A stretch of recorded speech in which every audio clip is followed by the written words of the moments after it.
background. So the body of work that I showed today is my personal analysis of broad root cause for this issue. It's not an aligned view in the orthodoxy, okay? It's not all out there, and some of the stuff you won't have really heard before, okay? It's an engineer analysis based on data, as I said, and it's not a medical study or medical guidance. Now, I have got a doctor locally in Maynooth who I've been through this with, and is very glad to say I can refer people to him. So if anyone here is interested in the material and wants to take personal action, it's not in my direction, but I will give you a doctor who is incredibly knowledgeable around fat and carbohydrate metabolism, blood cholesterol, lipidology, the lipoproteins, and he's produced many papers and published. Dr. Neville Wilson in Maynooth, so really good guy. He gives more specific advice to relative to the other advice I mentioned earlier that was generic. So it's a study of biochemistry, and it's not nutrition-y stuff and fads.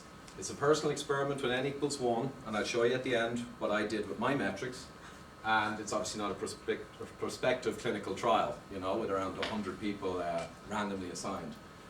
It's leveraging a vast canon of experts' work, so I have pulled out from people all over the world for the last 50 years, and I've pulled out the best.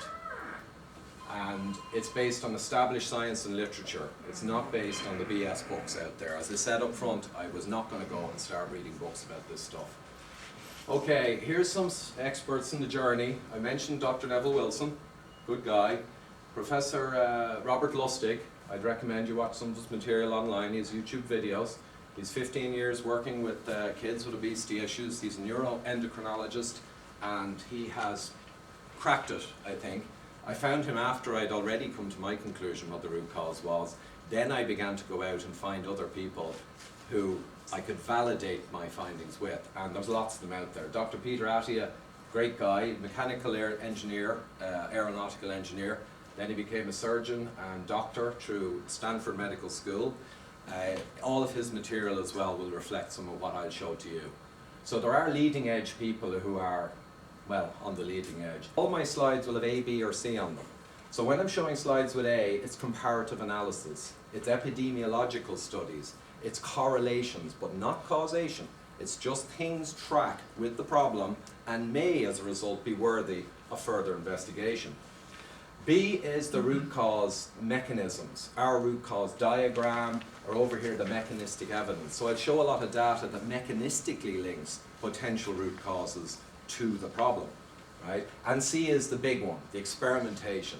That's the big enchilada. That's when you experiment and switch on and off, now you've got root cause. So that'll be towards the end. So that, remember, C is big, okay? Hang on, cross it off. Root cause methods. So now the problem, metabolic syndrome. How many people looked it up on the web? You saw the invite? No one. We're too busy. Too busy. I'd say look up some other stuff though. It's all the same. Sport perhaps. Good bad day.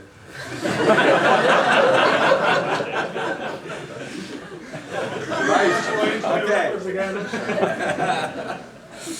All right, I know, that's good, that's good. That'll loosen me up, relax me, a bit of that stuff. Okay, here's the trends. Now, we'll get on to metabolic syndrome in a moment. It's a little more technical, but I just put in a few slides at the suggestion of, I think it was Ian or one of the guys, just to show a kind of broader background. So here's the increase in general in weight, and it started around the 70s really. USA leading the field, and then we got France, was pretty good, getting dragged along.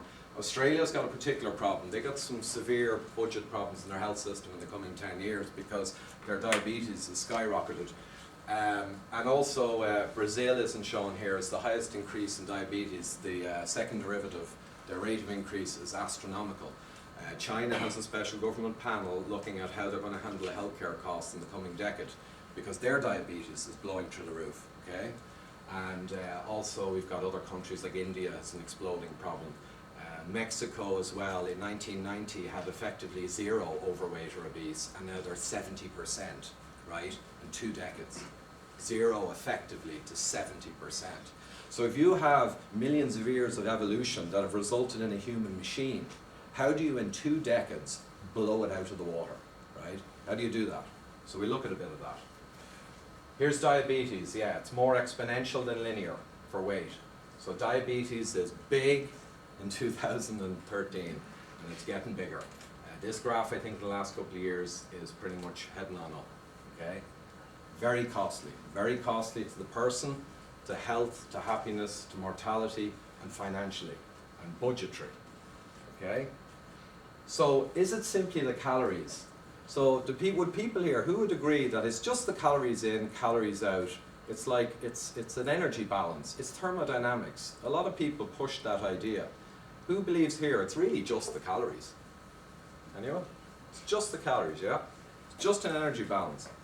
The problem with that, and I get into it shortly, is that applies to a steam engine, okay? It does not apply to a very complex mammalian organism with a very complex hormonal system that manages and regulates appetite. And that's the difference. But it is widely held view that it's just the calories. The graph also says that. So it's a half-truth. And you saw the quote earlier. Technically it's true, but it's what drives the extra calories that are being consumed. That's the key point. And the view that it's simply, we're just deciding to eat more, is the falsehood that's buried within it. Okay? So the predicted cost, this is from Professor Lustig, and he runs an excellent series on YouTube called The Skinny on Obesity, and it really goes through at a very high level all of the modern problems and their origins in 8 parts, and I highly recommend it, and it's on your list. I think it could be more like 50% of global healthcare costs, and I'm not going to put a reference on this, it's approximate. I've done a back of the envelope, and I estimate 1 to 2 trillion for the top 20 GDP countries. It could be more, it could be less, but it gives context to the scale of the problem, okay? So here we are, the problem definition. Metabolic syndrome is if you have 3 or more of these risk factors, okay? And I'll go through them, not too deep. High blood triglyceride level, greater than 1.5 millimoles per litre. That's one of the primary factors, and it's the triglycerides in your serum, in your blood. And it leads to a lot of problems, and it correlates very strongly with disease.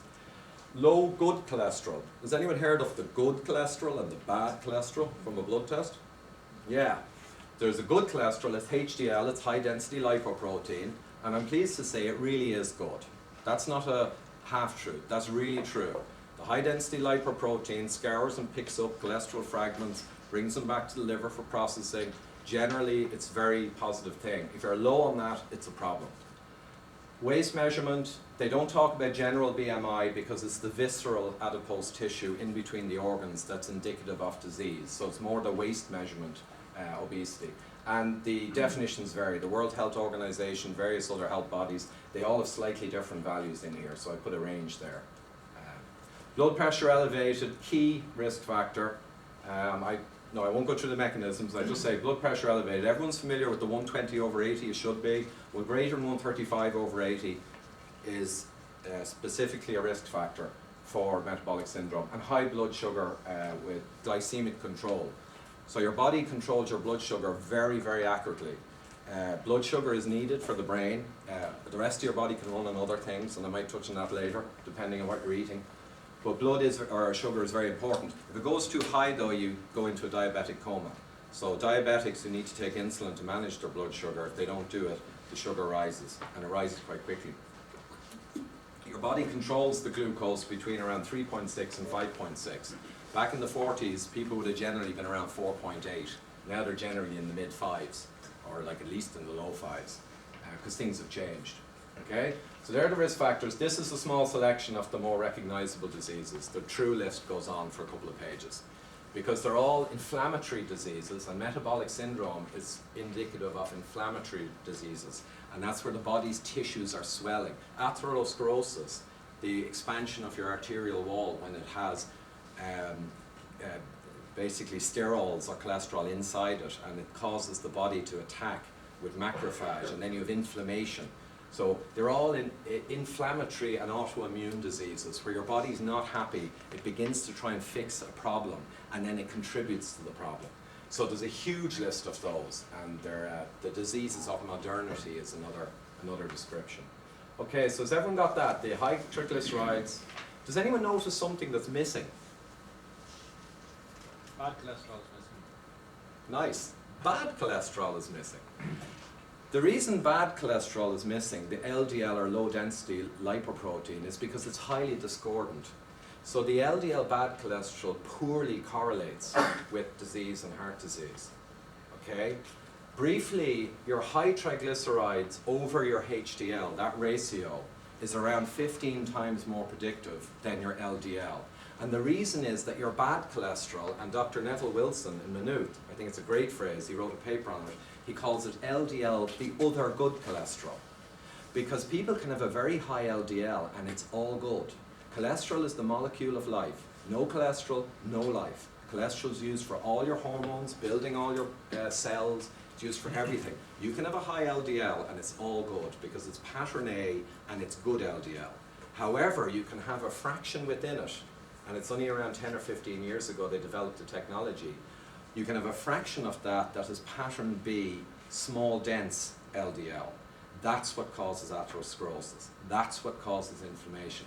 So in your standard cholesterol test, you really need to look at the triglycerides over the HDL ratio, because in the absence of a test to find the fraction of your bad cholesterol that really is bad, okay, in the absence of that, you can't get it in Ireland.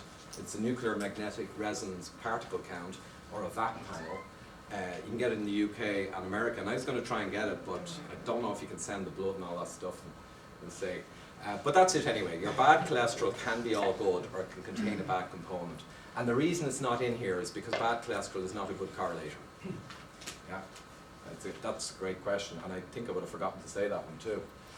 Okay, so how many people do you think, 0 to 20% of America, because I got the best data, have metabolic syndrome and a predisposition to these inflammatory autoimmune diseases that are the big diseases? Hands up, 0 to 20% of all Americans. 20. That's quite a lot. 20? Okay, a 20 there. Anyone else? 20 to 30%? Up to nearly a You third? giving me options. I thought you were saying between 0 and 20. You're 20. He said 20.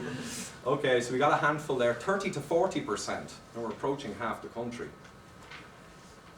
Okay, we got a good few there. 40 to 50%, up to half the country.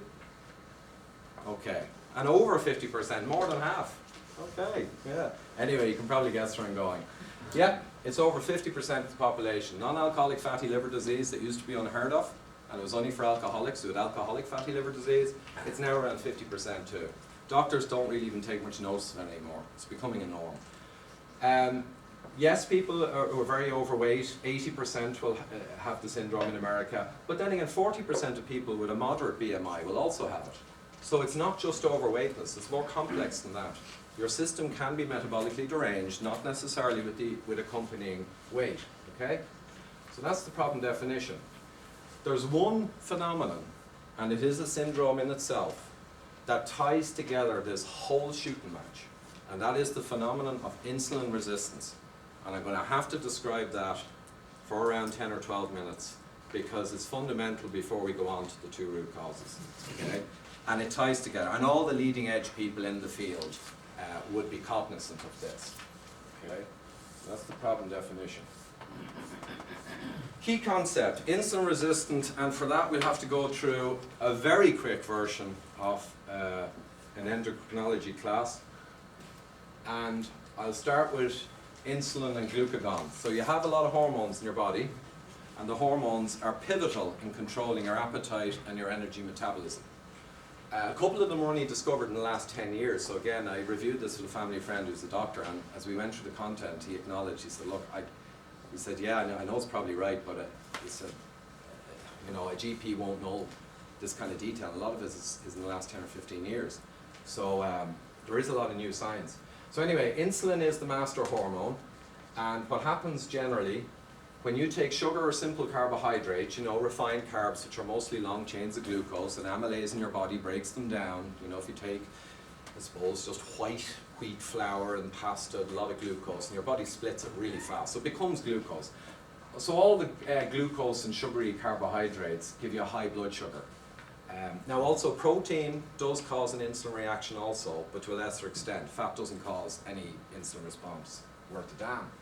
High blood sugar tells your pancreas to release insulin, because blood sugar is dangerous. If you don't release insulin, you'll die. So the pancreas releases insulin in response to high blood sugar, and the insulin does a very important function. There's insulin receptors on all your body's cells, and all your muscular tissue, and all over the place. And what the insulin does is it shunts the sugar energy into those cells. It opens the doors and it shoves in the glucose, okay? It also shoves the glucose into the liver, because if you have a lot of glucose, you're going to want to put it somewhere, and maybe your muscles, you know, you're watching X Factor and the muscles aren't doing a whole lot. And you say, hey, I've had enough, right? So it will shunt the glucose into the liver, and it'll make glycogen. Now, glycogen is simply a complex that's essentially glucose molecules, but they're in a safe storage form in the liver. And the liver can put around 400 or 500 calories worth of glucose in there. So there's another place it can go.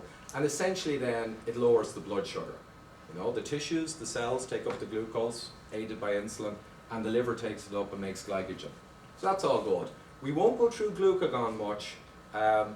It's kind of interesting because I'd be running a lot of glucagon all the time, but most people would be running insulin all the time. But what it is the opposite. If you're running a low blood sugar because you're not doing this, glucagon actually releases sugar out of the fat cells, because in the fat cells you got triglycerides, there's a glycerol backbone, 3 fatty acids. Glucagon moves sugar energy back out of the fat cells and burns it, and dietary fat burns that, and it also raises blood sugar by depleting your glycogen and getting sugar back out into your circulatory system.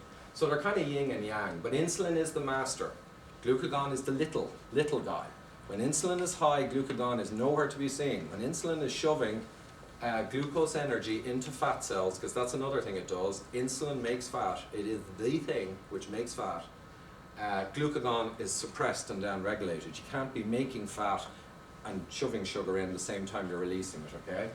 So that's important, so I spent quite a bit of time on that. Ghrelin and leptin are 2 more hormones discovered in the last decade, and they are very important. Ghrelin's quite simple, really, and all of these act through the hypothalamus, just behind your eyes. They tell your brain what's going on. Ghrelin is simply when your stomach or intestine is contracted, it sends a signal to the brain, you know, hey, maybe eat something, okay? So if you're hungry, if I'm hungry now in the last, say, 12 weeks, I'll only have ghrelin as a component of my appetite control system, because I've sorted out insulin, glucagon, and I've sorted out leptin. So all I have is ghrelin. So all I'll feel is an ache in my stomach. That's the ghrelin. That's the signal. Okay? We won't talk too much about it because it's relatively not so important. Leptin, however, is important. So your fat cells, your adipose tissue, are not just sitting there. They're organs. And the visceral adipose tissue, or the intra-organal fat between your organs that's generated in the liver area, is particularly active as an organ. And it releases cytokines, hormones, and a lot of different things. But leptin, put simply, comes from your adipose tissue and signals your brain, we've got long-term storage, okay? The ghrelin's short-term, and when insulin spikes, it tells your brain, you know, hey, we got a lot of sugar here, you know, don't worry. Leptin is a long-term signal to say, hey, we've got reserves. If there's a bit of a famine, right, you're probably okay. That's when it's working properly, okay? Now, key points, because again, this is what is very important to get. So insulin gets glucose energy into the liver and muscle. It opens the doors, the insulin receptors. It drives glucose energy into fat. If there's any excess at all, you'll take that glucose and it'll fill up fat cells. It's the primary driver. In healthy people, it does signal an appetite drop. So elevated insulin signals the brain to say, hey, we got some short-term sugar coming in here, you can back off. But if chronically driven too hard and your insulin levels are elevated over a long period of time, your body begins to say no to insulin. And what it does is it begins to drop its insulin receptors, okay? When your body, which has enough sugar and enough glucose, and it's getting high insulin all the time, begins to drop its receptors, what happens is you get a self-reinforcing feedback loop. So what happens when the receptors drop but you continue to provoke insulin? Well, insulin now is going to go higher because the receptors have gone lower, down-regulated. It still needs to do its job to shove glucose energy into pretty much everywhere, but the receptors are lower, so insulin will elevate further. And that's a self-reinforcing feedback loop, and particularly for an engineering audience, you should resonate with it. The insulin goes higher. What happens when the insulin goes higher? Well, you get more insulin resistance.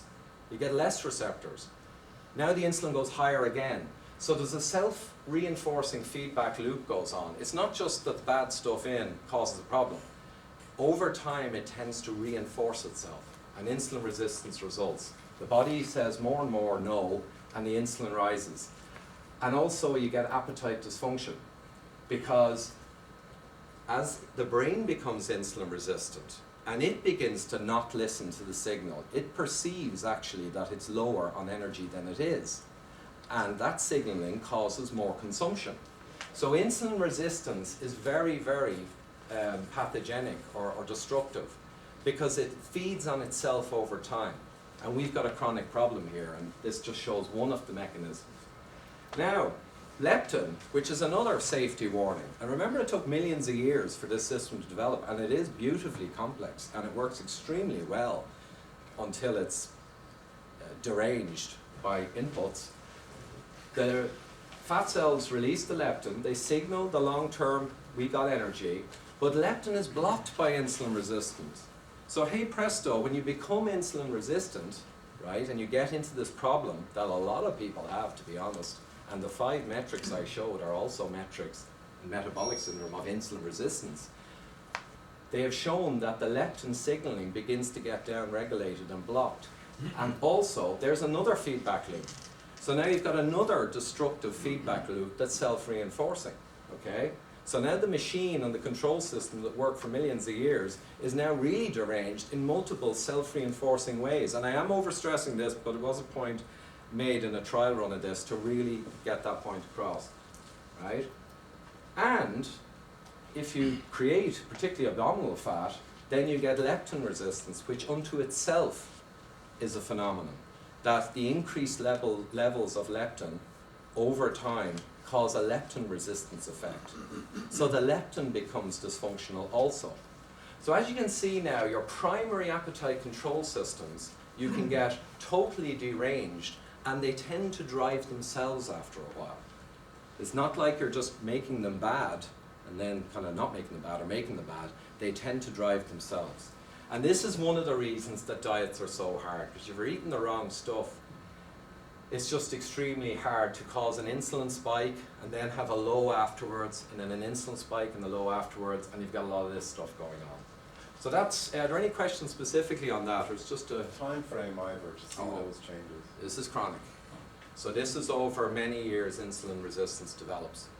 Now in the early years, you know, you will be beginning to switch on these loops more and more, and then these loops will take over for you and ensure into the future that it gets worse and worse. Sorry, Yeah. on that initial process to kind of kick off the initial instability, what was the drivers of that initial instability to start off the vicious circle? Well, we look at the root causes, and yeah, I would suggest one of the root causes is the primary factor. I go back. Reverse it. Oh. Time to reverse that, well, it depends, varying metrics. So in 2 or 3 weeks, my blood pressure went from hypertensive down to pretty much normal. And the same friend of mine 10 weeks ago, he's a fairly techie guy, I told him this one night, and the next day he did everything. And his blood pressure now is down to normal too. So blood pressure and some of those things will come down quickly. Unsurprisingly, the insulin resistance leads, and I just grabbed this off the web, this diagram. So this is pretty much kind of accepted. And there we've got our 5. So we've got a disparity here now. We are saying insulin resistance causes the metabolic syndrome. But then we're also saying that, well, excess weight, excessive carb, sedentary, and all these things cause insulin resistance. So weight is kind of causing insulin resistance, which causes excess weight and these things. Or is it the insulin resistance, even in the absence of excess weight, that causes all the problem? And we saw earlier 40% of people without much excess weight had metabolic disease. So what I'd suggest is, and some people out there would concur with me, and they would be pretty leading edge people, is insulin resistance the chicken or the egg? The orthodox view is, well, it's the egg. You know, you get too heavy, and then through the mechanisms I described, you get insulin resistant. And I would suggest that insulin resistance is more the chicken, right? Insulin resistance drives the most destructive type of fat, which drives a lot of discordant processes. Insulin resistance drives excess weight. I mean, diabetics, even in the 1900s, there are pictures where they inject insulin, they often get massive adipose deposits. Insulin drives energy into fat. There's a great little experiment, thought experiment, that Lustig actually has in one of his lectures, and I'm going to steal it from him. If you were walking along and you were taking 2,000 calories in energy in, and you needed 2,000 calories in energy to be happy and energetic, enjoying yourself, okay? If I went up behind you secretly and My career is going. which I never would do, and I injected you with a bolus of insulin, what would happen is a proportion of those 2,000 calories would be shunted into fat, okay? You can't change that. That's what insulin does. If you put in a big bolus, it'll be shunted into fat. So let's say it's 400 calories. Person's walking along, doesn't know, they kind of feel hungry, because now they only got 1,600, right? So they're thinking, right, okay, I'm hungry. They don't know that it's been sequestered into fat, and a pound of fat is 3,500 calories, so it's only 1/8 of a pound that's gone in there, so it's very little. But they're hungry, so they eat another 400 calories. That's a natural reaction, right? You respond to your appetite. So now they're back to 2,000, but the insulin that I put in the bolus of is going to take 100 of those, like the tax or PRSIs, straight off the top, into fat. Now they got 1,900, so now they need a snack or two. Probably a high sugar, probably carby kind of cereal bar type thing, right? So they get back to their 2,000, but they've taken in 2,500. Now that illustrates the principle. If you're running high insulin, a lot of the calories you're taking in, you don't really have access to, because you're driving a process of fat storage that you don't actually want or need. I can't remember the last famine we had in the Western world, you know? These processes were there for a reason. Insulin resistance, some experts talk about it as a survival thing. Towards the end of the summer, where there's a lot of fruit and a lot of abundance, insulin resistance will drive body storage. It'll get you through the winter. You'll live versus die. Nowadays, that's reversed, okay? That's the unfairness of it all. So insulin is a severe problem, and when it's elevated, it's a very severe problem. And I would say, yes, that it's a primary driver rather than just a byproduct of building up too much weight, okay? Again, the self-reinforced loop warning, you'll see this everywhere. The insulin resistance drives the weight, drives the insulin resistance, da da da. It's the way it works, okay? So, I mentioned earlier hypothesis resistance, yeah, which I took from insulin resistance, but it's academia and all tend to stick with hypothesis. The hypothesis here is that bad food that elevates insulin and causes obesity, causes insulin resistance. The old model does acknowledge the self-reinforcing feedback loop here. Then you get hyperinsulinemia, or elevated insulin in the blood that's out of control. Your glycemic control is gone, and your sugar is still high, even with all this extra insulin, because all the receptors are turned off, right? You're in a diseased state. Your pancreas that produces the insulin is not, does not last forever. And under this assault, the cells, the islet cells, the beta cells that produce the insulin in your pancreas get exhausted, and they die. And then you're a type 2 diabetic, because your pancreas can no longer supply this excessive demand for insulin, and the cells die, and then you need to inject insulin for the rest of your life. And that's the way it is. So it was largely understood, but the new model, and there was an idea as well that sedentary and greed and all and bad food led to whatever heaviness and then insulin resistance, but I would say that this is the appropriate model. That taking stuff that generates hyperinsulinemia chronically over a long period of time, generates the appetite derangement that we talked about, generates obesity from that appetite derangement combined with the bad food, and then also has insulin resistance in the cycle, that this is a more appropriate, a more truthful message. And it's very easy to just say this one, right? Remember the quote at the start? Very easy. Simple little soundbite. Oh yeah, we're just eating too much. Oh yeah, it's not that simple. It's a control system problem, and it depends on the substrate that goes in. And I'm going to put those in again. I probably overdid those, but everyone's going to get it. Okay. Right. Now, that is insulin resistance and the basic hormonal system that's finely tuned, and it's like a chemical plant. If you have insulin resistance and your appetite control system, hormonal system's out of whack, it's like a chemical plant with all the gauges or, you know, the steam coming out. Think of a cartoon kind of with the fella running around trying to control it. You're trying to control your intake, right? But all the measurements and the control system's all awry. Someone's put in a whole different line of code into the central control system. The whole thing is a mess. Now, if you get that all fixed and you get all the gauges working and you get the control system back the way it's meant to be, then you can control with just one hand on the rudder. And that's basically what I've done. It's not magic. I just understood this stuff 10 or 12 weeks ago. And now if I want to move any body marker anywhere, I just move it there. And it won't cost me much of a thought. Okay? They're the key concepts of insulin resistance and endocrinology. Sugar. A few people here who've heard some of this, probably guessing this might be something to do with it. You could be right. Sugar, sucrose, simple sugar comes from beet and it comes from cane, and it's come around really the late 1800s and early 1900s is when the production ramped up.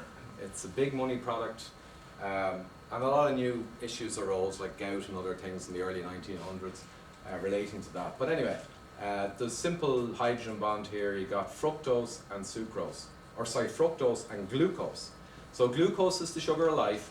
You know, it's relatively well adapted by the body. Fructose is slightly different matter. And the high fructose corn syrup you hear about, I wouldn't worry about the 42. It's really more fructose than glucose. But otherwise it's similar. It's 55 fructose and 45 glucose. And the traditional table sugar is 50-50. So not too much difference. Now it is different because the fructose is free. And there is some latest work that suggests that the fructose molecule being free in the high fructose corn syrup is a problem. But I haven't got the data yet for that, so I'm not really going to get into that, okay? They're largely much of a muchness. Okay, so that's sugar. There's refineries here that take 100% glucose from corn syrup. It is 100% glucose, because glucose is sugar of life, the corn is full of glucose. And refineries then convert over half of the glucose to fructose. Now that costs money, you know guys know, that's a value add step. And it's a big refinery, it's massive throughput. Anyone know why they changed the glucose to fructose? Sweeter, yeah. So fructose is 1.4 sweetness and glucose is 0.7. It's sweeter, you sell more, you eat more, blah, blah, blah. You do some more other things too. So that's basically it, yeah. That's how you create it. And the Japanese discovered that in the 50s. The enzyme that would convert glucose to fructose. They didn't really use it much themselves actually, but it got adopted in the 60s in America. And there were some jokes it was the revenge for the war or something, you know. But anyway, that's what it is. So once they had the enzyme, they industrially applied it. And it's very, very cheap. So traditional sugar is much more expensive. The high fructose corn syrup, you got massive corn costs. It's very cheap. So part of the problem, I would say, is an economic problem. The substrate is so cheap. I mean, it's just irresistible to put in everything. So they do. Okay, it's in everything. So back in 1957, we're talking correlation now. We had Professor John Yudkin. I would love to meet him. I would buy him a drink. He had a lot of pot. Sugar. I'd sneak sugar into it. No, I wouldn't. So he did lots of reports, and he ended up in a lot of controversial with other people who believed fat was a problem. But he was showing that really the sugar correlated better and the fat didn't correlate. And he also highlighted that correlation was not causation. So Yudkin was a smart guy, right? Very smart. He wrote, I think, Pure White Poison and a couple other books. And he knew in the 70s this stuff was a serious problem, especially as the ingestion rates increased. But he also put in the book the correlation between the heart disease and radio and television licenses, and he showed a much better correlation.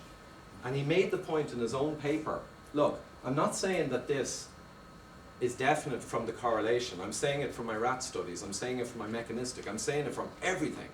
And he was also saying that the fat didn't correlate, so it didn't even get a seat at the table until we'd sorted this out. But, and you see there 0.05, and here the fat doesn't correlate. But he wasn't heard anyway, and the rest is history. I had difficulty getting good data of sugar consumption in the last 5 decades versus disease. So I took this directly from a big Excel sheet from the National Centre of Health and Statistics, the Centre of Disease Control, the American government.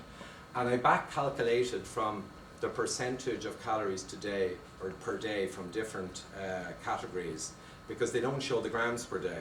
So I got the percentage of calories and then the calories per gram of fat and the calories per gram of sugar. And I back calculated the main groups, like males of all different ages, and basically to get a proper correlation that I'd be happy enough with. Now I picked the axes, so I could have this ramp here, an axis of 0 to 100, and it would look much smaller. I could move it left or right, that's my choice. I have put it where it's most dramatic, but it doesn't mean it's false, it's just I've chosen it to track for visual appeal. So that's the increase in sugar from 85 grams up to around 125 grams. And that's from, you know, multiple sources averaged together. They're all close, but it's to get the best graph. And you can see the correlation. So the first test is, does your potential root cause at least track with the problem?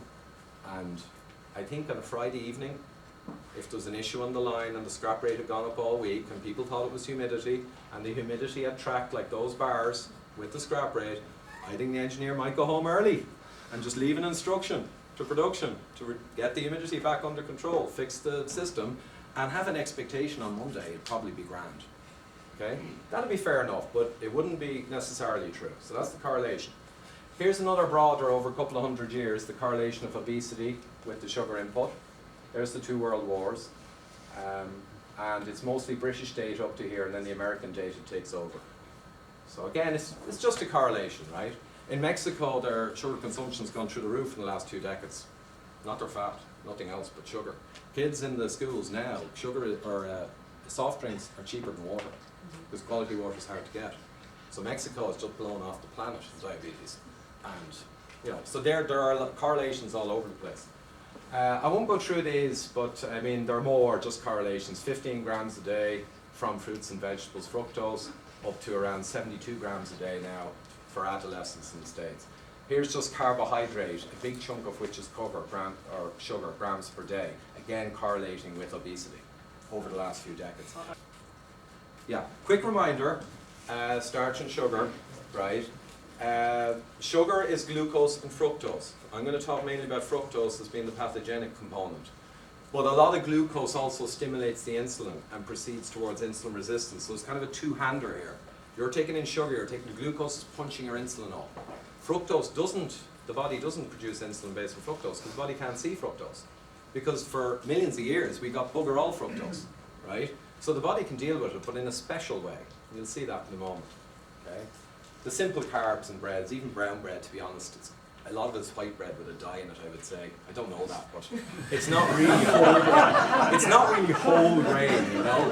Whole grain bread is if you get whole grain, you know, grains and crunch them up and make your bread. You know, I don't know what's in it. I'm not making the judgment, I don't know what's in it. So anyway, in the sugar goes, right? Now, here's your liver hepatocyte. So the reason I'm showing the liver is because the liver does a lot of work. We heard about fatty liver disease. We know the liver pumps out the bad cholesterol. Endogenous lipid production is from your liver.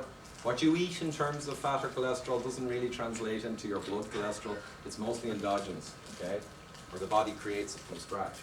So I'm not going to go through all of Lustig's stuff. He goes through the full metabolism of glucose, of alcohol, and of fructose, okay? Coming in as sucrose, the 50-50. I won't do it because you'll all fall asleep. But I will do the sugar itself. I will mention that 120 calories of glucose, on average, 24 will end up in your liver to be processed and managed, okay? Because most of the glucose, as we said earlier, insulin will open the door, it's the sugar of life, the glucose will go into your cells, be burnt as energy, your brain runs on glucose, not mine, oddly enough. That's a different story. I run around 60% dehydroxybutyrate, but that's because I would be in a ketogenic type diet all the time. But anyway, that's a separate lecture. Most people run on glucose. Maybe it makes me more animated, who knows? Right, no, it makes no difference. It's only brain food, it doesn't make any difference. So okay, we've got the glucose, most of it goes into your body in relatively healthy, except for insulin resistance that does too much of it, okay? But moderate amounts, not too bad. Alcohol, right, is the poison, okay? It's the fourth food group. There's fat, there's carbohydrate, there's protein, and there's alcohol. Alcohol is fermented sugar, it's a different kind of thing. But there actually are, there are four. I was surprised that alcohol was the fourth group, because it's not like the others. So, alcohol, most of it goes to the liver. 10% goes to your brain, that's why we love it. It has that psychoactive effect. and 10% gets absorbed by the gut. But 80% of it goes to the liver to be managed, right? Managed as a problem if it doesn't go there. It goes down the main portal vein into the liver. Now, the sugar, which is half glucose and half fructose, all fructose must go to the liver, right? The body is not set up for fructose. So, traditionally, over hundreds of thousands of years of evolution, they estimate there's 1.5 spoons of sugar came in per day into the human body. And we're adapted accordingly. You do get fructose from fruit, but it might be 6 or 7%. And it's hugely attenuated by the fiber in the fruit, right? It's very slowly absorbed, and this is a rate thing as well. It's the rate of fructose going to the liver that's as important as the amount. So our bodies are not really set up for fructose. The GLUT4 receptor in all your body cells will take in the glucose, the insulin will spike, and it'll do all its stuff. Fructose, no. Straight to the liver, manage that crap down there, son. Okay? That's it. So let's look. GLUT5 receptor in the liver. In fairness, we have had fructose over the millennia, so there are ways of dealing with it. Fructose comes in, right? There's your mitochondria, there your energy production line. I won't go into detail here. The adenosine triphosphate is the energy molecule in your body and all your cells, and it's used to start converting this stuff, okay? But what it does is all the phosphates need to be managed as a waste product. And there's various enzymes to mop up all those phosphates and say, what are we going to do with these? Well, we make them into uric acid and pass it out in the urine. Anyone know what uric acid causes? The disease? Gout, yeah. Gout's making a comeback. Gout's making a comeback. Okay, what it does also though, besides gout, and here's the rapid change in my blood pressure over only a couple of weeks. In your vessels, your body, again, like the appetite, has an excellent blood pressure control system. You know, millions of years gave it a great system, and it looks after a lot. And the endothelium, the cell layer in the lumen or the inside of your vessels, there's enzymes there that produce nitrous oxide, and that manages your blood pressure and dilation and keeps everything good, because high blood pressure damages your system. So your body manages it. However, uric acid interrupts the enzymes that produce the nitrous oxide. So you become depleted in nitrous oxide directly because of the uric acid. Okay? It's a known mechanism. And I suspect, and I'd be agreed with by these various professors and whatnot, that the uric acid, that's the main pathway by which you collapse your blood pressure. And a friend of mine in 10 weeks lost a stone of water, he's transformed himself, and his blood pressure's gone right down to normal. You know. But again, I showed him all this, so he understood it, so he's able to take action. Okay? And he owes me. In fact, this now, there is a cover charge for this. See the hat? There's a hat at the door? Okay. Right. So here we are, MS number 1, metabolic syndrome, hypertension. Let's go along. So pyruvate. You get a lot of pyruvate because all the fructose is going to your liver. So you take a big shot, particularly with a liquid beverage. You know, you get a very high rate of absorption into your liver. It'll rocket down the portal vein. And whereas if you're running up and down the stairs and eating a little bit of sugar, the fructose will go across into a 3-carbon glucose and will go into glycogen, and it'll be safe, right? You know, you're eating a pizza and drinking a Coke, watching telly. That's not going to happen. A lot of it's going to go down here. And pyruvate goes into your mitochondria. You've got the Krebs cycle that produces energy from substrates. You'll be breathing in oxygen, breathing out CO2. You'll be using more ATP, or sorry, releasing ATP. The ATP used here to process this stuff. Well, you release ATP here to provide energy for your body. But you also produce a lot of citrate, okay? Also what happens is xylulose S-phosphate, an enzyme, is produced when you metabolize fructose. And it's, I believe it's similar to alcohol. I haven't shown alcohol, but remember, alcohol is mostly to the liver, fructose is mostly to the liver, right? You produce this, and that produces carbohydrate receptor entity binding protein. And that gets your fat production line going. So people think they eat sugar, well, at least I'm not eating fat. Well, you are. Sugar is fat. Because sugar gets processed into fat through de novo lipogenesis, the creation of lipids, fats from scratch, right? That production line gets going. A higher intake at a higher rate, a faster production line. To race along, okay? What it produces is the ApoB bad particle, and I think I mentioned earlier, it's not the cholesterol that causes the risk. It's a preponderance of small, dense LDL particles with the apolipoprotein B protein that encapsulates them, and the particle count is important. So here you start generating VLDL, very low density lipoprotein. It's triglyceride rich, okay? It's cholesterol depleted. It will act with your HDL and give it triglycerides, and it will cause your HDL to have other issues, your good cholesterol. It will increase your overall triglyceride in your blood, which is a master marker for disease. So here's how you really produce all these fats. And this is the thing that blew me away. I thought, well, hold on, I thought you eat all the fat and you get all the fat and cholesterol. That's back to the quote at the start. That's an easy soundbite, right? It's a half-truth. It's easy to say, and everyone, even so-called experts, will largely believe it, and they still do. But I'll show you some data around it in a minute. So there's your known mechanism. You pump in the sugar, you pump up your VLDL, you pump up your ApoB particles, you pump up your risk, your triglyceride, your HDL. The ratio of those is the master predictor. As we said earlier, it's not the LDL. Okay, so we have two more. Now, here's medical students taking glucose. I think 30% of their energy from glucose. And they looked at the Post-Prandial after a meal rates of de novo lipogenesis. And they radio tracked the carbon in the fructose and the glucose. And the students with a big ballast of glucose didn't make any VLDL, didn't make the blood fats, right? Here's the fructose. 30% of the carbons ended up in fat, bad fat, right, from taking fructose. This was done quite a while back. I think that's 96. There's a lot of this stuff, but you got to dig for it and find it. You know, it's not very popular for some reason. Okay, so that's a quick, just looking at a little bit of experimentation. All of that, if you really ramp this up high, again, it's a rate problem. All the fat isn't going to be able to be constructed into ApoB lipoproteins. So some of it's going to fall off the wagon. And they're lipid droplets. So that's non-alcoholic fatty liver disease. It's sugar-induced fatty liver disease. We say 50% of Americans. The lipid droplets, and they cause a lot of problems in themselves. A lot of problems. A lot of correlations to cancers and other things. It's very bad to have fats in your liver. Okay? Now, what have we got? Free fatty acids. Well, you've got a fat production line running, so you're going to be dumping some free fatty acids out through the hepatocyte and into your blood. And the free fatty acids will actually cause impacts to your skeletal muscular insulin resistance. So they'll make your insulin resistance worse. So any feedback loops here? You seeing it? So we're causing more problems with your insulin sensitivity. Okay? Also, the free fatty acids will affect the insulin secretion. Okay? So there's the self-reinforcement loop born in here as well. You create with acyl-CoA, which is a precursor to the fat generated from the sugar. You N-kinase, junk1. It's an enzyme, and it is junk. It causes systemic inflammation. Remember we talked earlier, inflammation. The fructose 1-phosphate, which is produced in the initial step in fructose, also promotes junk1. So that's an inflammatory molecule, and that's a problem.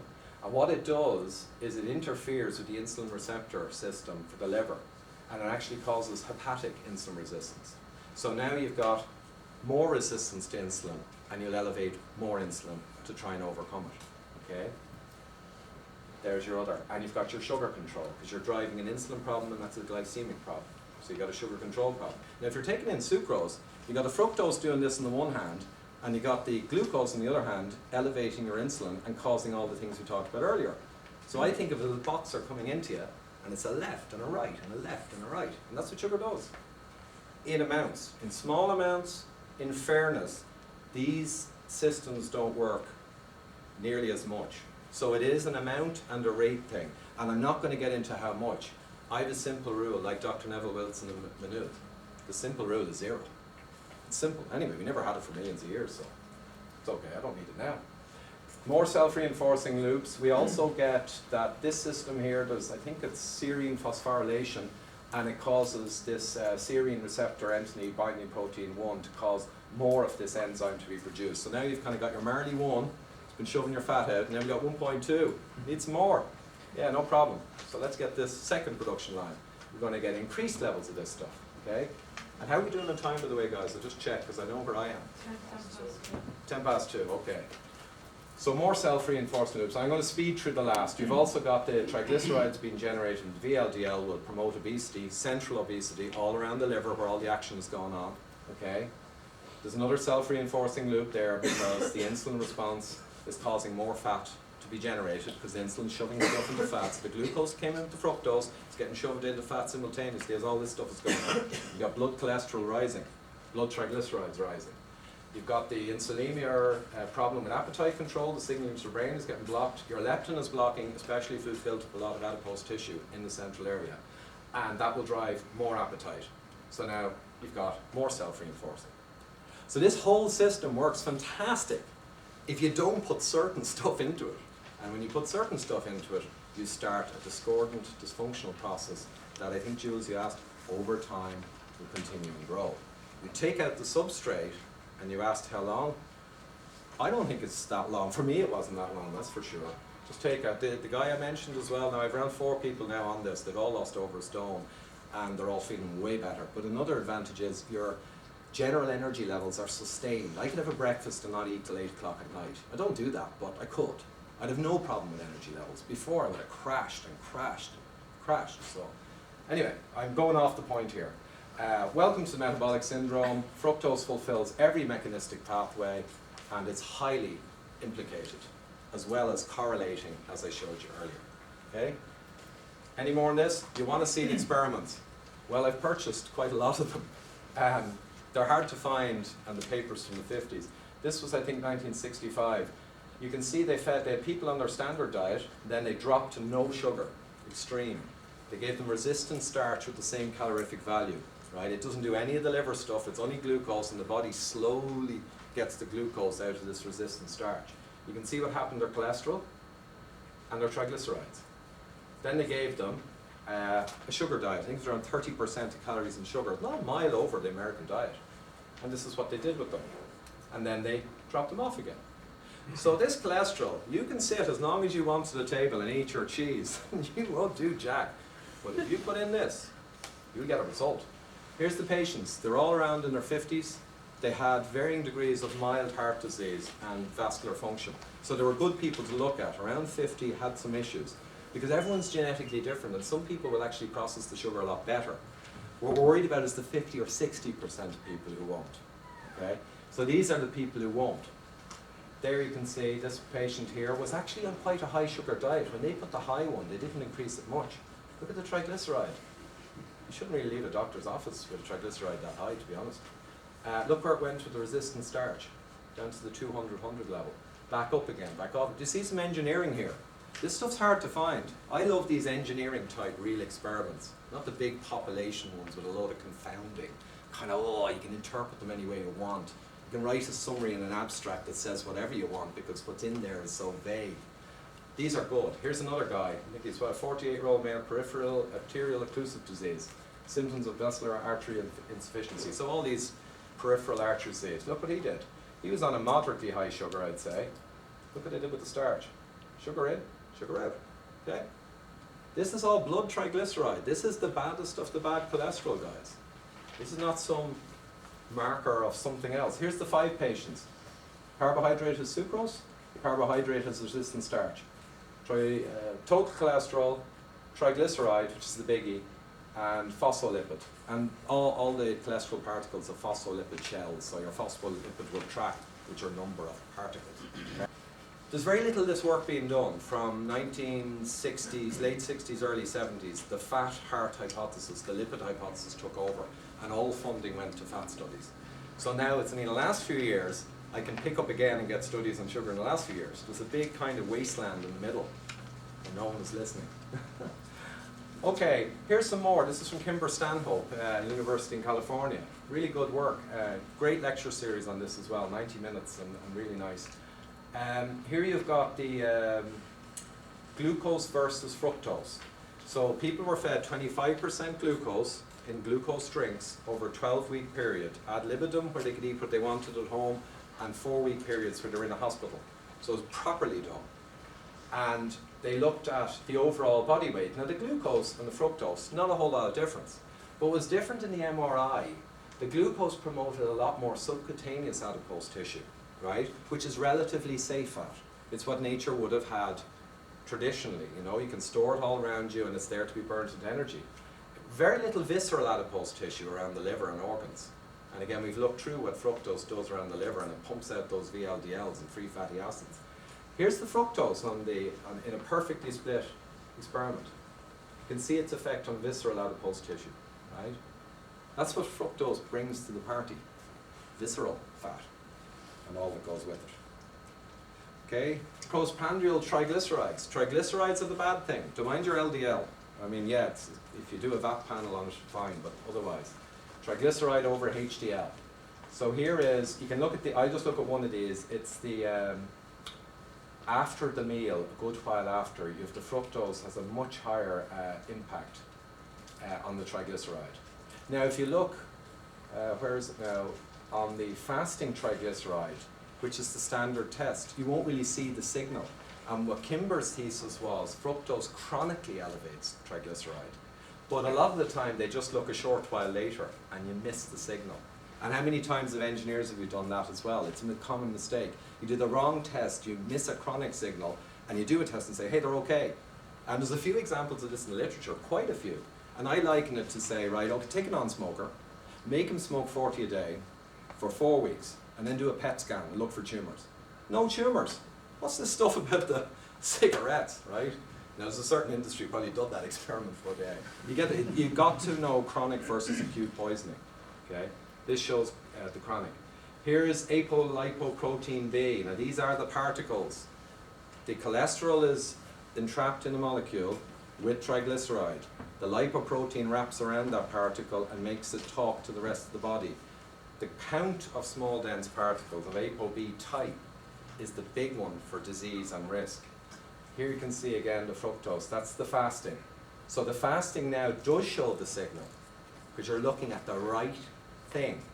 You're not looking at the wrong thing, the LDL or whatever. You're looking at the right thing. And here is the ratio of the ApoB bad over the ApoB good lipoprotein particles, which is a huge measure. And you can see the fructose. Interestingly, the sugar with half fructose and glucose is worse. And my thought was it's because of the double punch. The glucose is raising your insulin, causing derangement there, and the fructose is coming in through the liver and causing a lot of action, right? So it's actually worse. And this research team wouldn't make a comment because they're a great team, but they didn't want to be saying a theory without having looked and proven it. Here's a couple more graphs. Here is boys and girls in the States, 20% obesity prevalence. These graphs here for boys and girls, all they did was they said they wouldn't drink soft drinks for the year. And here's where they were just let do what they want. So just an example of soft drinks alone. That's 1 year, right? Most of these things we're talking 20 years. So you decide where the graph goes and where it ends. Obviously can't go over 100%, but right. And there's some more studies in the past as well, but I don't think we need to go into them. So that's sugar. So, any thoughts on sugar? Has it got a seat at the root cause table? Does it get an honorary mention, perhaps? What do people think? We went through 3. We went through correlative, bang on. Mechanistic, bang on. Experimental, bang on.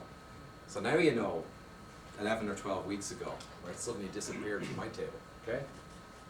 Okay, so fat. Well, let's have a look at fat. We're good on time, I think, and fat will be a bit faster because there isn't as much in there, surprisingly. Really quick, you've got the saturated fats, and they're the meats, the butters, avocados are full of saturated fat. You've got the unsaturated. Now the triglyceride we mentioned earlier is here. Triglyceride is a glycerol backbone, kind of a sugar backbone, and 3 fatty acids coming off it. They're saturated, the carbons all have 4 bonds fully utilised. Unsaturated, monounsaturated, has 1 carbon double bond. It's missing 2 hydrogens. It bends the molecule, it makes it liquid at room temperature. Polyunsaturates then will just have multiple double bonds. That's all really. These are the triglycerides in your fat cells. When you're burning fat, you're getting a bunch of sugar out and you're getting a load of free fatty acids, and you're burning those in your muscles and your heart and your body. Okay? But they're the types. So mono, poly, and saturated. These are natural. These are monounsaturated, which are seen as very health beneficial olive oils. These are kind of man-made generally, or pulled out of vegetable kernels. These are the vegetable oils, linoleic and arachidonic acid. And we won't get into those, but they have some interesting stuff around them. And here's your great omega-3 fish oils. They're the good ones. Correlation is not causation, but no correlation and anti-correlation has a serious causation problem. Okay? I'll just remind you the correlation for the sugars in the same 50-year period. There you have it. Oh, I can tweak the data, I can fiddle around in Excel, but it's not going to change anything. That's from the US database. Okay, so there's our correlation, and to be honest, I don't really have more slides on correlation. But people are probably wondering, why then? Why the fat? And I do subscribe to the Harvard Medical Press. It comes from Harvard Medical School. They think I'm a doctor, but I just signed up to it. They say, I just say, You're not a doctor. forget everything I said. So I just say, they say, dear Ivor, your patients may benefit from blah, blah, blah. But it's just a letter. But it is interesting. I can't put it up back on the wall, right? But no, one of the things 2 weeks ago, it was quite funny, was they said, find out how leading edge doctors no longer advise low-fat diets. So again, this is not niche, it's just probably zeitgeist. And I think in 10 or 15 years, this will become normal, and you're just getting a preview. A lot of really good people on the edge of this. So, and the Harvard Medical School as well. So why did they say the fat? Well, there's a guy called Ansel Keys in the 50s, and he created the K rations. He's a nutritionist kind of thing. But he was very popular, and the K rations in the war were hugely beneficial. So he was obsessed with fat in the diet caused blood fats, and they didn't have all the science. And that caused the heart disease. He was obsessed. He traveled all over Europe looking at stuff, and he traveled with his wife, and they looked at all the populations, what they were eating. And he was fixated that the calories from fat in populations correlated, or should correlate, or had to correlate. So he did what I suppose, well, we often do as engineers, you judge. He took the 6 and 7 country study, and he ignored all the other countries that didn't correlate. And he published the 6 and 7 country study, and they are still referred to this day in studies in the last decades. They are referred back to as the basis science that informs the current. They're still referred to. Yeah? What's the y-axis there? Oh, it's coronary heart disease, CHD, per 1,000. It's the rate of coronary heart disease. So now the problem is, in rich countries, coronary heart disease will correlate with the GDP, it will correlate with loads of stuff, it will correlate with radio television licenses. But he decided it had to be that. He was challenged lots of times about people who eat over 50% saturated fat, and their heart disease was non-existent, and they had excellent health. And he said those populations are irrelevant. He never explained why, never gave a mechanism, just they're irrelevant. Okay, they're relevant.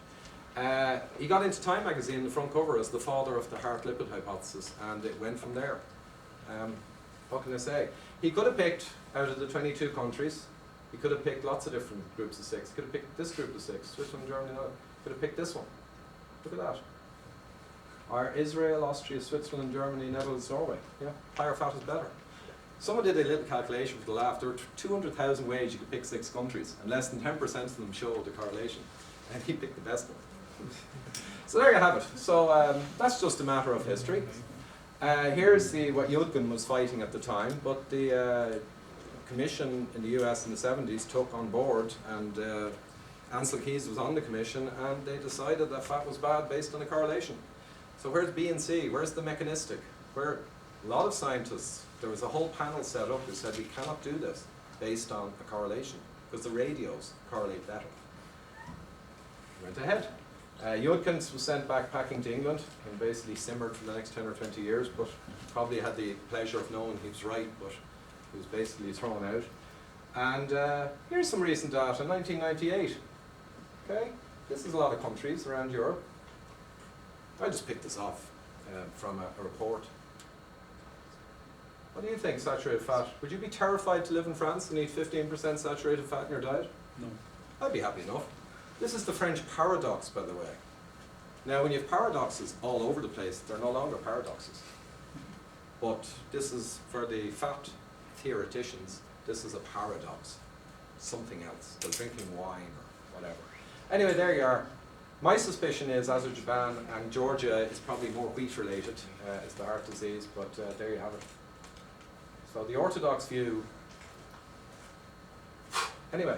Dietary fat, this guy, Michael Gurr, PhD, he's written the preeminent book on biochemistry, and he criticises the degree of self-delusion in research workers wedded to a particular hypothesis despite the contrary evidence. And this is the hypothesis sticky I said earlier. The data's not there. I've read reports where the summary says something, and I've looked through the data, and I've downloaded and purchased the raw. It's not there. He did this in a 50-page, I recommend the article, excellent. He pulled out from the 7 biggest studies that kind of concluded that fat was bad, somehow. And he pulled out the people who experienced no coronary event and the grams per day fat they had, and then the ones who did. It's basically saying that he can't explain it, but the hypothesis is so sticky that the only answer can be from these studies that fat is bad. I mean, you know, a lot of money goes into them, maybe tens of millions of dollars. They can't come out with some complete, hold on, all those other studies are wrong, and everyone now says it's not. So what they do is they keep the chain going. But the chain is breaking, and the chain is falling apart. As you, from the Harvard Medical Review, they're now changing. But it's going to change slowly because a huge, huge edifice has been built on this, from Ansel Keys up. And you can't knock down a big building quickly, you know, cause a lot of damage. So it's going to have to be deconstructed in a controlled manner. And that'll be the next decade or two. Okay? Here is 2010, a meta-study across all the biggest heart studies of all time with fat, that all generally are quoted in the media as saying that, yeah, that's bad. I won't even read out the summary. Well, I will. There is no significant evidence for concluding that dietary saturated fat is associated with an increased risk of coronary heart disease or coronary vascular disease. More data are needed to elucidate whether coronary vascular disease risks are likely to be influenced by the specific nutrients used to replace fat. Yeah? Like carbohydrate maybe and sugar. Okay, there it is. It's a wash. Because these studies, you know, aren't perfect, they get all kinds of, sometimes they show fat a bit worse, sometimes less, but there you are, you're a straight one. If you did a study like this on some other things we talked about, you might see a slightly different result. Okay, fat mechanistic data, to be honest, there's not much out there because they seem to like to just do correlations. Yes, if you force feed yourself lots of fat, you know, you will create blood fat too, through different mechanisms. But in the absence of sugar and carbs to spike the insulin, you won't even have the appetite for it. So to be honest, it's kind of, there just isn't much there. But we will look at some fat experimental data, which is better. Here's some excellent work from Krause et al., big team. What they did is they wanted to go in and show that low fat diets were kind of good. And they measured all the major risk factors we talked about, the HDL, the trig reduction. But what they saw is what I kind of knew they'd see because I've studied a lot of it, and you see that they dig every time. For the first 3 weeks, they did a isocalorific. So they kept the calories the same for all the groups, okay? So they didn't try and diet or any of that funny stuff. They just said, we'll switch the components of what you're eating. And the red line is the low fat, your classic low fat, which is high carb because your protein's going to stay around the same. There's only so much protein you can eat. So the 3 weeks, what happened was, oops, the triglyceride reduction was massively better in increasing levels as you went to the highest fat diet, including the one with a lot of saturated fat. You can do this again and again, right? And after a starvation period of making people have 1,000 less calories per day, then the low-fat diet began to catch up, but it still didn't reach just 3 weeks with no dieting, with the high-fat diet. You can imagine the guys with the problem with this report. What are they going to say, like? They can't come out and say, well, actually, high-fat is better, because that wasn't the idea, right? So they're part of the long chain over 4 decades. They can't, continents. So I'll tell you what they said in a minute. So here they had the HDL good cholesterol, right? Actually dropped, and this is, there are mechanisms for this. So very high carbohydrate can drop your HDL. You know sugar can drop your HDL. It's all on the hepatocyte diagram. But the high fat, yeah, jumped up. And then starvation period, the low fat kind of just about caught up, right? But here, these are sailing off into the distance for HDL, which is very important. Much more important than LDL. Much more important. You've got your total cholesterol over HDL, right? This is a good metric. Way better with the high fat, low carbohydrate diet. ApoB over ApoA, master marker. This one's the biggie. 3 weeks, and you asked there how fast you can do this stuff. Well, there you go, 3 weeks. Massive. If I had got a nuclear magnetic resonance test of my particles 3 weeks from when I started, yeah, I would bet I would far lower small dense particles, because the high fat and the starvation of sugar and carbs cause much change in the particle size to the ones you want. So there it is. And finally here, the LDL particle diameter. So I said earlier, it's not the LDL.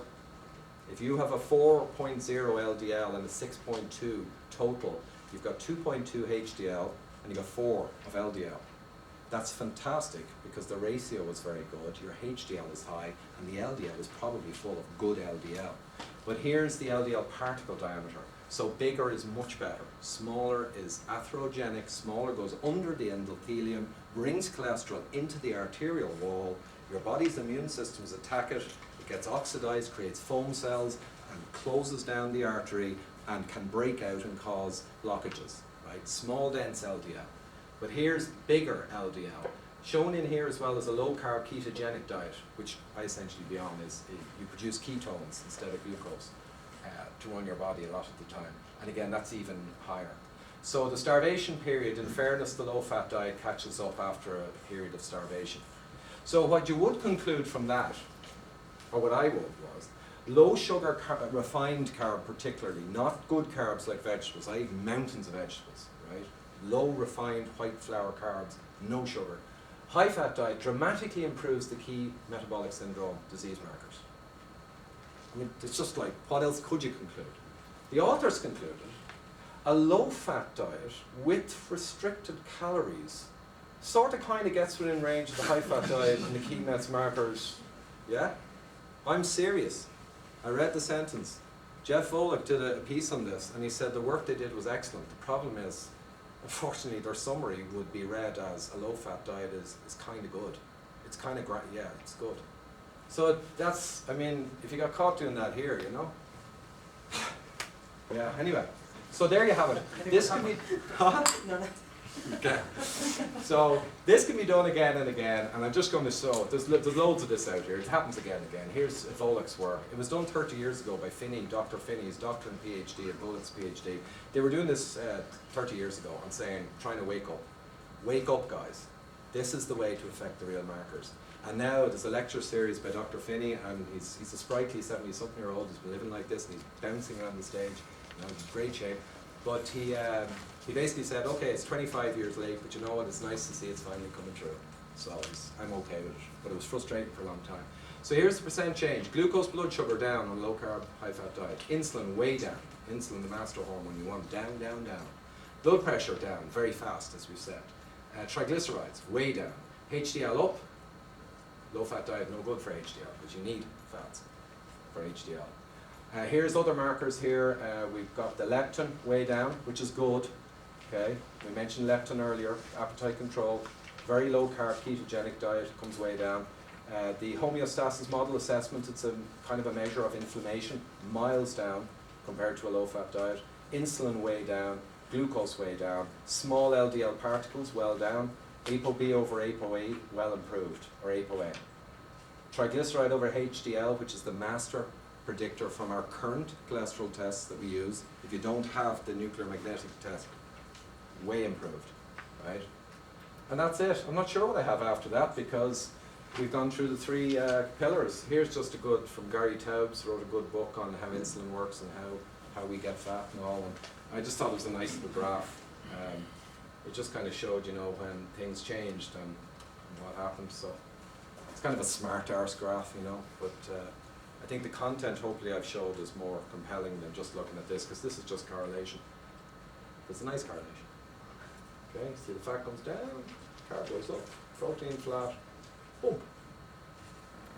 Okay, concluding material. How are we in time? We got 5 minutes. There's only 5 minutes left. I said 90 minutes, and then we can have some questions. Okay. If you can turn it on and turn it off, you got it, right? Remember that, Ian? So what if you could make rats perfectly reflect the metabolic syndrome in human? And they do. They get 4 out of 5 by feeding them fructose. That's what they do. That's how you make metabolic syndrome rats to try out human drugs. You feed them fructose. Now the guys who are doing this and feed them fructose, they're not thinking, geez, we should probably tell someone this. They're just thinking we want to make the rats very metabolic syndrome. So they represent humans, but they feed them fructose. Okay? These guys in 2013, I found this and purchased it. Great report. They're really excited because they can add the 5th metabolic syndrome constituent, because they've got a special feedstuff for rats. Refined wheat flour. So if they add fructose and refined wheat flour, the HDL goes all to hell. They collapse their good cholesterol. They also are selling their idea for drug tests, because they did this in 4 weeks instead of the usual 3 months. So they accelerated the degeneration into metabolic syndrome. Fructose and refined carbohydrate wheat flour. So I think that's a good way to end it. I won't go through the graphs, you know, but it's the same stuff as before. All the bad goes up, all the good goes down. That's it. More rat tails, you can read some of that there. Recent work in the Princeton Neuroscience Institute, same kind of stuff. They just explode them. Male rats ballooned, They're proving this, but there's massive resistance against it because sugar is an economic backbone, it's a very strong industry, and you know, the fat is easy to say is bad because no one really gets hurt. So, you know, there you are. Here's the guidelines. You can call it sugar lots of stuff, and it keeps it down the ingredient list in the US. You know, if you just call it sugar, it'd be right up the top. So you basically hide it with synonyms. In Ireland and in the EU, you need to show the percentage sugar on the front, so at least you can make a choice. Here's the guidelines. What happens when loads of different regulatory bodies have massive difference in guidelines for something? It means they don't really know. It's not a conspiracy that they're paid off. They don't really have a clue because the work hasn't been done. It's only being done now. Here's the spoons of sugar from the American Heart Association. I couldn't agree with them more. A maximum of 9 spoons in a day for a male adult, 6 for a female. I think they're absolutely right. And their internal memos suggest that they see this as a maximum, but they don't want to go lower because it will seem too excessive, right? Here's the other guidelines, the other agencies. I'm not sure about Institute of Medicine, who informs the US government. There was a 10 in this, but I looked at their website and it seems to indicate 25%, so, you know, but it's a general indicator. Don't think you eat much sugar. There's the American Heart, 9.5 for an adult male. The average child is 32 teaspoons. Traditionally, over millions of years, we would have had 1.5. Adults are actually taking less because the kids are drinking all the sports drinks, right? Okay. Here's your breakfast. You can get up to 18 or 19 spoons with a big bowl of health cereal, big glass of orange juice, and a smoothie. Right? That's 2 to 3 times the daily guidelines for an adult, and 12 times the average evolutionary intake before you leave the breakfast table. That's where it comes. You eat a big ready meal, it's stuffed with sugar. You eat diet yogurts later on, they're stuffed with sugar. Diet yogurts, they take out the fat and they put in sugar. So you take out the fat, it tastes like cardboard. Put back in sugar. All diet products and low-fat products tend to be stuffed with sugar. So you're taking away something that's not really a problem, and you're filling it up with something that is. Okay? N equals 1 experiment. Right? Look at this guy. He's got an appetite dysfunction. Look at that. He's anyone comes near him, he's going to kill him. Yeah. See this? They're not muscles. They're around a half inch of subcutaneous adipose tissue. Right? Black eyes, you know. And I had crabs as well back then. Chili crab, pepper crab, delicious. Highly recommend. This is in Jumbo Seafood in Singapore. Great, great evening, you know. But that was just at the start of my diet. Okay. You look happy, Ira. Well, that's another thing. You are much happier. It's not to do with the weight as such. It's to do with the energy levels. You know? My wife is transformed as well. She ate very little sugar. Oh yeah, I'll be on there. No, but in terms of energy, she used to wonder, how did they in the 50s have big families and do all the work without being exhausted and waves of crashing? The reason is they ate different stuff. Okay, so here's my GGT, a very big marker for mortality. This is the one that started me off. I conversed with the director of the Iron Institute in the States back at the start of my voyage, and I put out my thesis, and she said, you're bang on point. All the stuff with the carbohydrate, the fat, and all the mechanisms. So I knew then I'd probably going to get good bloods in 8-9 weeks' time. She's writing a book on GGT and diet, and it's a carb-restricted work for her as well. Dropped it right down. So anyway, down to 35, that was my stretch goal. But I might head towards 20 now, because the risk levels are really low there. Ferritin, serum ferritin synergistically acts with GGT in ways that are complex I won't get into here. So having both of them high is worse than having each of them high together. The iron causes oxidation, the GGT causes a lack of prevention, and there's a lot of stuff going on there. 230, 360 is the upper range for normal population. I was way high, so I got that down. And again, I want to aim lower. HDL, the good HDL, 1.73. That's on the edge of the population. That's right up there. They say it should be above 1. I would say 1.5, you know, because it's shifted to the bad area with the modern populations because of what we're eating. So they kind of shift the guideline. I'd say 1.5. Trigs down to 0.78. You can't really go much lower than 0.5, you know.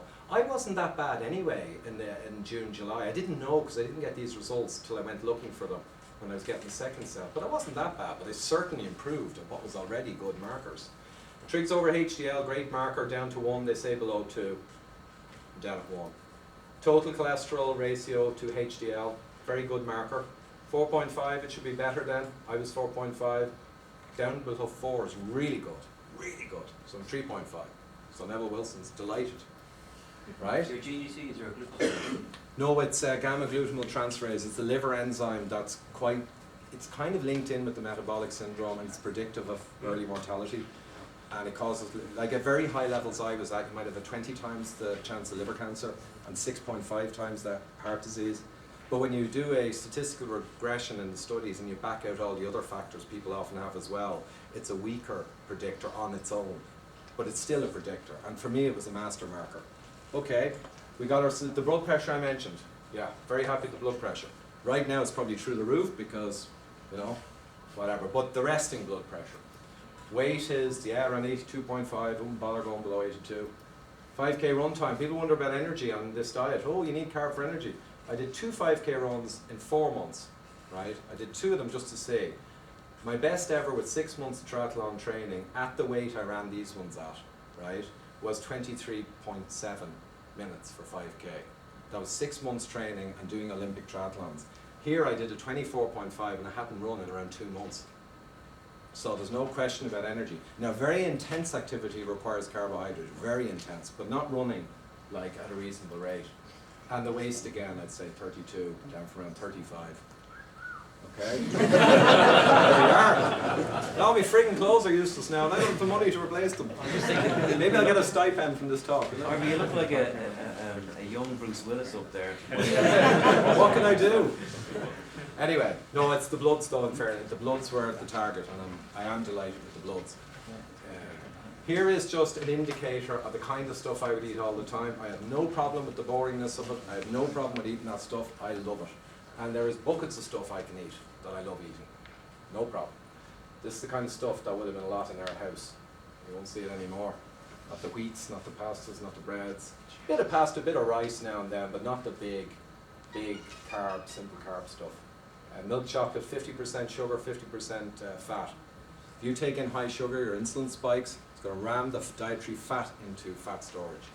So it's a double whammy in its own self. So I eat high cocoa, it's only 12% sugar. Cream, no problem. Camembert, olives, snacks at night. Fruit here and there. Nuts as snacks during the day. None of this crap. And again, big fatty salads for lunch. Vegetables in there. Tons of veg at dinner. You know, meat and fish, yeah, but a lot of veg. For a little potato. Used to eat a load of spuds. Pile them up. Okay, breakfast, yeah, fries, omelettes, maybe a tin of sardines if I'm feeling healthy. Good omega-3 fats. Red wine. Huh? Oh, red wine, yes, yes. Oh, the GGT as well is correlated with alcohol, but usually when you're a higher BMI, alcohol increases your GGT dramatically. If you're a low BMI, it doesn't. So I kind of knew that as well, and I figured I'd lower the GGT without lowering the wine. That was my target. So I'm at 35 now, and I drink the same, like few glasses, kind of each evening at dinner or watching telly. So I'm delighted with that. Okay, I think that's kind of it. And I know we started 15 minutes late, so hopefully it wasn't too boring. Do you follow that diet then as well? Do you recommend for Oh, kids. Well, Sinead, do you eat that diet? More or less, yeah. I mean, there's one Ruth, my second eldest, Sinead told me lately she tries to seek and she sneakily get hold of some sugar. But generally they go with it because they've been listening to me all the time. And in fairness, they know, okay, there's something to this, you know, and the long-term effects. But it's, you know, you're. Just the thing, my sister actually really likes Rice Krispies in Ireland. Because I tell you, because in Ireland they put more sugar than in Spanish Rice Krispies. The same brand, Kellogg's.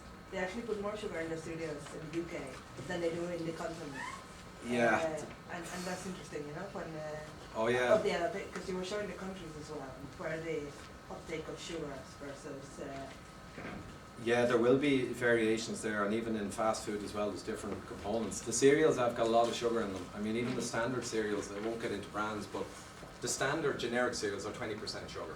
Yeah. Right? The sugary cereals are 55 to 60% sugar. I mean, it's just insane, right? You know, you're taking, in a bowl of those cereal, you're taking 5 to 10 times what we had for millions of years in one go, in one bowl. And you don't even think you are, because it's all kind of, you know, fibre and crunchy stuff. It's full of sugar, laced with sugar. The one that's not is shredded wheat. There's very little sugar. But then it's got a lot of wheat in it too, and wheat it's got some question marks over it significantly. We won't get into that here. So yeah, I think the key thing is when you switch completely, you can control it yourself. You know, you're the person in the chemical plant where everything's working, and the systems that were designed millions of years work very well, are working. And you just sit in the control room and you just keep an eye on things. If you eat the wrong stuff, it's shot to shit. So the whole chemical plant is kind of all over the place. And you're there running around trying to control. Another great example, if you want to control your weight and you're eating the wrong stuff, it's really easy. And it speaks to the calories in, calories out thing.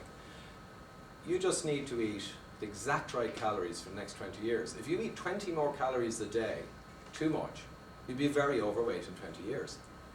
Humans can't use their brain 24 hours a day to be plus or minus 20 calories every day. We're busy, we have stuff to do. We couldn't do it anyway. You have to let the machine control it for you. And if you want the machine to control it for you, you can't throw crap in the machine because it screws up the control system. And that's why I put all those loops in. That's the thing. You must put the right substrate in so the machine can regulate itself. Then you can hold your hand on the rudder and direct it. And I guess that's my learning. It won't apply to everyone, I guess, but there's several friends who are doing it now, you know, are blown away. But yeah, and the question was, is the lifestyle worth it? The lifestyle change good, and will you keep it forever? And I'd say it's really the impact on the rest of us. Yeah. Okay. Yeah. Oh, I fully, and I know people always promise and they say to themselves, you know, I'm going to give up smoking, I'm going to do this, and then they break it. I don't see this in that bracket. Once you know the science, how can I go back? I can't go back. I know how it all works. I can't. I couldn't bring myself to go back. No way. Look at the bloods. I wouldn't bring my bloods back to bad. Ivor, did you actively increase the fats as well as Not reduce really. the sugars, or just left them alone? You take out the sugar, you take out the refined carbs, and the rest just balanced. So I'm eating olives, I'm eating cheese, it just naturally balances back. It's not like an Atkinsy, you know, eating live cattle kind of thing. As you can see, it's, it's a good question though. It's, no, you take out the bad stuff and then let it be kind of filled back in. We need energy from somewhere. And is there an end button here? I've got some extra material there. Oh, sorry. It is probably worth looking at this again. Oh, here's your cholesterol particles, by the way, but that's a separate talk. Phospholipids. That's next week. Ah, no, we can't. But if you all get more productive because you're healthier, this will be worth it. Here. So that's it. The diet, it just looks after itself once you much more stop the bad rather than inflate the so-called good. Yeah. Ivor, if you were binge eating, say, one day a week and you follow the diet, rest, would that work? Would the system be able to cope with that? That'd be probably, like, around once a week if we go to a restaurant, I might even have pizza and all. No, I won't have a soft drink because that's just ludicrous. But I will have a pizza and, you know, I'll have maybe dessert and all that stuff around once a week. Beer, what's your thoughts on beer then? Beer, I've gone out, yeah, I'd still go out and have a good few pints occasionally, but I don't really go much, it's mostly wine. And sometimes in a pub as well. I know it doesn't go down that well with the bunch, but sometimes I do have a glass of wine instead of beer. White or red, and can you drink white wine or Well, red wine is marginally better because of the constituents in it. But to be honest, yeah, wine, I mean, alcohol is not good, and it goes the same place as fructose does. You know, once it's reasonable moderation, and wine is better than beer because beer brings in a lot of liquid carb as well as the alcohol. So that's my perception. So I'd be wine rather than beer, you know. And big amounts of beer give the beer belly, which speaks to the whole mechanisms we're talking here. It's the same kind of thing, you know. That's probably it. On time. Good job. Okay.